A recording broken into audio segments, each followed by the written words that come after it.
The Democratic National Convention set to open up later today on the first day with Senator Bernie Sanders and the former First Lady Michelle Obama will both speak. What do you think we can expect? We'll see this kick off in about 10 minutes. This will be the Democrats' kumbaya moment where they all come together and talk about how united they are as a party. We'll see a video in about an hour's time that'll show most of the presidential primary candidates on the Democrat side supporting Biden, talking about his competence. That'll be one of the big themes for tonight, talking about the fact that Joe Biden has been in public service for nearly 50 years, whilst Donald Trump is just a game show host. They'll also be previewing some of the speeches to come. The big speeches tonight will come from Bernie Sanders. That'll be about showing that he's behind Biden's moderate agenda.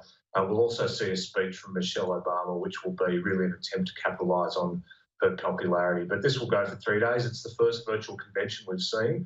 Whether it works, whether it helps them raise money, whether it helps them get Americans focused, engaged on the election that's happening in 91 days' time is a bit of an open question.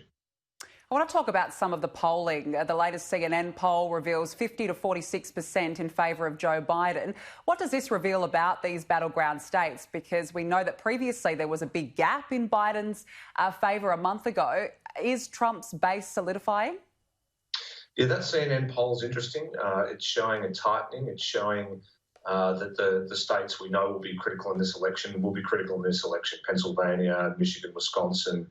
So that is one to watch. If we start seeing more polls like that, it will show that Trump is tightening the race with Biden. It did show still that Trump is continuing to lose support amongst some groups that have supported him. White non-college voters much more down on Trump than they were this time in 2016.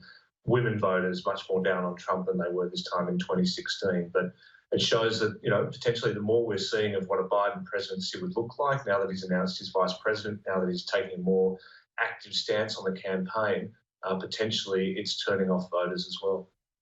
Joe Biden will formally accept the Democratic presidential nomination on the final night of the convention itself. How big of a speech will this be? Is it almost a make or break speech? Look, I don't think it's a make or break speech for him. I think people know who he is. He's been in politics for such a long time. I think that, the message that Kamala Harris brings will be very important. She's really at this stage, the future of the Democratic Party, and she'll be the presumptive nominee in 4 years' time. So I think there'll be much more attention on her speech than on Biden's speech. He'll be trying to glide above the fray, being the elder statesman figure, trying to position himself as the professional, stable choice who could bring credibility and dignity back to the office. We're also going to see some Republicans endorse Biden too. So one of Trump's primary opponents in 2016, John Kasich, will do a speech tonight explaining why he's crossing the line to vote for the Democrats this time round.